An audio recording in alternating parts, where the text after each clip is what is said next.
आज का दिन भूटान के लिए, भूटान के राज परिवार के लिए और विश्व शांति में विश्वास रखने वाले सभी लोगों के लिए बहुत अहम है। सदियों से भारत और भूटान का संबंध बहुत ही गहन, आत्मीय और सांस्कृतिक नाता रहा है और इसलिए इस महत्वपूर्ण अवसर पर शामिल होना भारत का और मेरा कमिटमेंट था। लेकिन आज मैं यहां बहुत भारी मन से आया हूं। कल शाम दिल्ली में हुई भयावह घटना ने सभी के मन को व्यथित कर दिया है। मैं पीड़ित परिवारों का दुख समझता हूं। आज पूरा देश उनके साथ खड़ा है। मैं कल रात भर इस घटना की जांच में जुटी सभी एजेंसियों के साथ,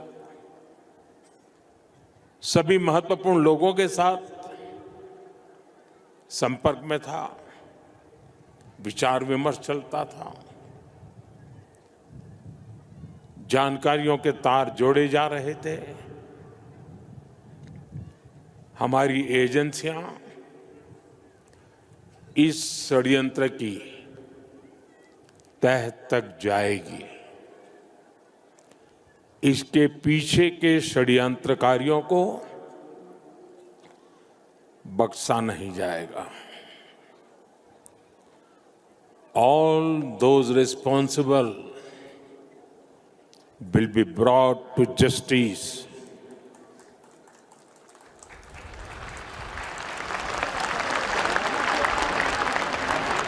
साथियों, आज यहां एक तरफ गुरु पद्म संभव के आशीर्वाद के साथ ग्लोबल पीस प्रेयर फेस्टिवल का आयोजन हो रहा है। दूसरी ओर भगवान बुद्ध के पिपरहवा अवशेषों के दर्शन हो रहे हैं और इनके सब के साथ हम सब his majesty the fourth king के 70वें जन्मदिन समारोह का साक्षी बन रहे हैं। ये आयोजन इतने सारे लोगों की गरिमामय उपस्थिति, इसमें भारत और भूटान के रिश्तों की मजबूती नजर आती है। साथियों, भारत में हमारे पुरखों की प्रेरणा है वसुधैव कुटुंबकम, यानी पूरा विश्व एक परिवार है। हम कहते हैं सर्वे भवन्तु सुखिनः, यानी इस धरती पर सभी सुखी रहें। हम कहते हैं द्यो शांति ही अंतरिक्षम शांति ही पृथ्वी शांति ही आपः शांति ही औषधय शांति ही, अर्थात संपूर्ण ब्रह्मांड, आकाश, अंतरिक्ष, पृथ्वी, जल, औषधियां, वनस्पतियां और सभी जीवित प्राणियों में शांति व्याप्त हो। अपनी इन्हीं भावनाओं के साथ भारत भी आज भूटान के इस ग्लोबल पीस प्रेयर फेस्टिवल में शामिल हुआ है। आज दुनिया भर से आए संत एक साथ विश्व शांति की प्रार्थना कर रहे हैं और उसमें 140 करोड़ भारतीयों की प्रार्थनाएं भी शामिल है। वैसे यहां बहुत लोगों को पता नहीं होगा, वडनगर जहां मेरा जन्म हुआ बौद्ध परंपरा से जुड़ी एक पुण्य भूमि रही है और वाराणसी जो मेरी कर्मस्थली है वो भी बौद्ध श्रद्धा का शिखर स्थल है। इसलिए इस समारोह में आना विशेष है। मेरी प्रार्थना है कि शांति का ये दीप भूटान के, विश्व के हर घर को आलोकित करे। साथियों, भूटान के his majesty the fourth king का उनका जीवन विजडम, सिंप्लिसिटी, करेज और राष्ट्र के प्रति सेल्फलेस सर्विस का संगम है। उन्होंने 16 वर्ष की बहुत छोटी आयु में ही बड़ी जिम्मेदारी संभाली, अपने देश को एक पिता जैसा स्नेह दिया और अपने देश को एक विजन के साथ आगे बढ़ाया। 34 वर्षों के अपने शासनकाल में उन्होंने भूटान की विरासत और विकास दोनों को साथ लेकर चले। भूटान में लोकतांत्रिक व्यवस्थाओं की स्थापना से लेकर बॉर्डर एरिया में शांति स्थापना कराने तक हिज मैजेस्टी ने एक निर्णायक भूमिका निभाई।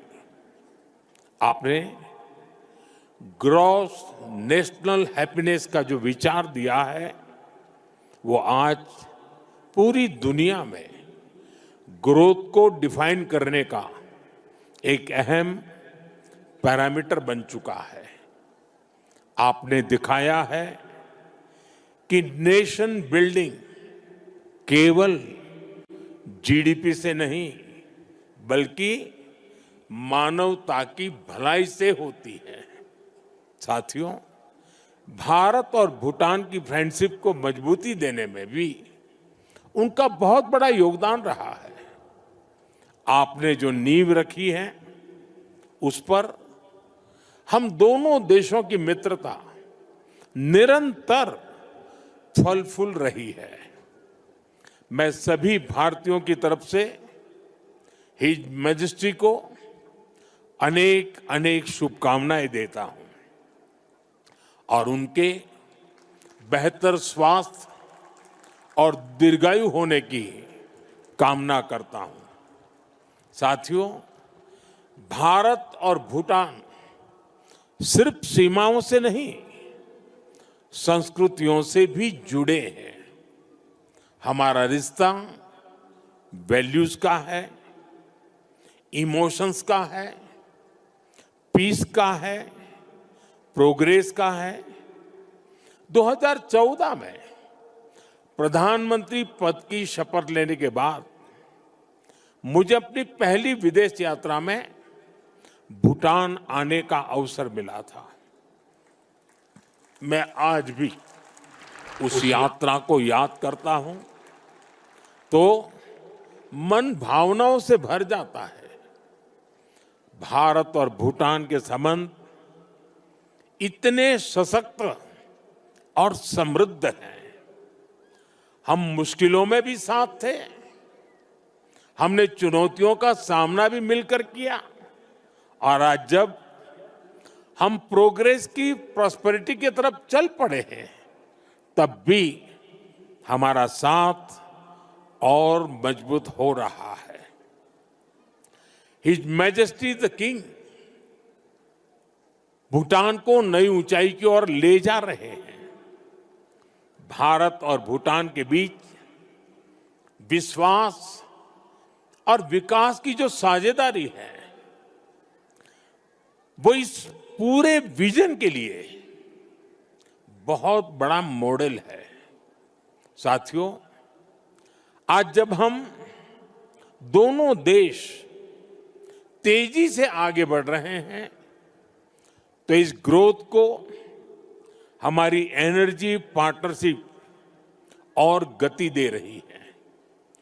भारत भूटान हाइड्रो पावर साझेदारी की नींव भी his majesty the fourth king के नेतृत्व में रखी गई थी। हिज मैजेस्टी फोर्थ किंग और हिज मैजेस्टी फिफ्थ किंग दोनों ने ही भूटान में सस्टेनेबल डेवलपमेंट और एनवायरनमेंट फर्स्ट का विजन आगे बढ़ाया है। आपके इसी विजन की नींव पर आज भूटान विश्व का पहला कार्बन नेगेटिव देश बना है। ये एक असाधारण उपलब्धि है। आज per capita renewable energy generation में भी भूटान विश्व के सर्वोच्च देशों में से एक है। साथियों, भूटान आज अपनी इलेक्ट्रिसिटी 100% रिन्यूएबल स्रोत से उत्पन्न करता है। इस क्षमता का विस्तार करते हुए आज एक और बड़ा कदम उठाया जा रहा है। आज भूटान में 1000 मेगावाट से अधिक का एक नया हाइड्रो इलेक्ट्रिक प्रोजेक्ट लॉन्च कर रहे हैं, जिससे भूटान की हाइड्रो पावर कैपेसिटी में 40% की बढ़ोतरी हुई है। इतना ही नहीं, लंबे समय से रुके हुए एक और हाइड्रो इलेक्ट्रिक प्रोजेक्ट पर भी फिर से काम शुरू होने जा रहा है। और ये हमारी पार्टनरशिप सिर्फ हाइड्रो इलेक्ट्रिक तक सीमित नहीं है। अब हम सोलर एनर्जी में भी एक साथ बड़े कदम उठा रहे हैं। आज इससे जुड़ी अहम समझौते भी हुए हैं। साथियों, आज एनर्जी कोऑपरेशन के साथ साथ भारत और भूटान की कनेक्टिविटी बढ़ाने पर भी हमारा फोकस है। हम सभी जानते हैं, connectivity creates opportunity and opportunity creates prosperity. इसी लक्ष्य के साथ आने वाले समय में गैलेफू और सामत्से शहरों को भारत के विशाल रेल नेटवर्क से जोड़ने का फैसला लिया गया है। इस प्रोजेक्ट के पूरा होने से यहां की इंडस्ट्री का, भूटान के किसानों का, भारत के विशाल मार्केट तक एक्सेस और आसान हो जाएगा। साथियों, रेल और रोड कनेक्टिविटी, इसके साथ साथ हम बॉर्डर इंफ्रास्ट्रक्चर पर भी तेजी से आगे बढ़ रहे हैं। हिज मैजेस्टी ने जिस गैलेफू माइंडफुलनेस सिटी के विजन पर काम शुरू किया है, भारत उसके लिए भी हर संभव सहयोग कर रहा है। मैं आज इस मंच से एक और महत्वपूर्ण घोषणा कर रहा हूं। आने वाले समय में भारत गैलेफू के पास इमिग्रेशन चेक पॉइंट भी बनाने जा रहा है, ताकि यहां आने वाले विजिटर्स और इन्वेस्टर्स को इससे और सुविधा मिल सके। साथियों, भारत और भूटान की प्रगति और समृद्धि एक दूसरे से जुड़े हुए हैं और इसी भावना से भारत सरकार ने पिछले वर्ष भूटान के 5 ईयर प्लान के लिए 10,000 करोड़ रुपीस सहयोग की घोषणा की थी। ये फंड रोड से लेकर एग्रीकल्चर तक, फाइनेंस से लेकर हेल्थ केयर तक, ऐसे हर सेक्टर में उपयोग हो रहा है, जिससे भूटान के नागरिकों की ईज ऑफ लिविंग बढ़ रही है। बीते समय में भारत ने ऐसे कई मेजर्स लिए हैं जिससे भूटान के लोगों को एसेंशियल आइटम्स की निरंतर सप्लाई मिलती रहे और अब तो यहां यूपीआई पेमेंट्स की सुविधा का भी विस्तार हो रहा है। हम इस दिशा में भी काम कर रहे हैं कि भूटान के नागरिकों को भी भारत आने पर यूपीआई सुविधा मिले। साथियों, भारत और भूटान के बीच की इस मजबूत पार्टनरशिप का सबसे ज्यादा फायदा हमारे यूथ को हो रहा है। His majesty national service voluntary service और इनोवेशन को लेकर बेहतरीन काम कर रहे हैं और हिज मैजेस्टी का यूथ को एम्पावर करने का जो विजन है, उन्हें टेक एनेबल बनाने की जो सोच है, उससे भूटान का युवा बहुत बड़े लेवल पर इंस्पायर हो रहा है। Education, innovation, skill development, sports, space, culture, ऐसे अनेक सेक्टर्स पे भारत भूटान के युवाओं के बीच सहयोग बढ़ रहा है। आज हमारे युवा साथ मिलकर एक सैटेलाइट भी बना रहे हैं। भारत और भूटान दोनों के लिए यह बहुत महत्वपूर्ण अचीवमेंट है। साथियों, भारत और भूटान के संबंधों की एक बड़ी शक्ति हमारे लोगों के बीच का आत्मिक संबंध है। 2 महीने पहले भारत के राजगीर में रॉयल बोटानिस्ट टेम्पल का उद्घाटन हुआ है। अब इस प्रयास का भारत के अन्य हिस्सों में भी विस्तार हो रहा है।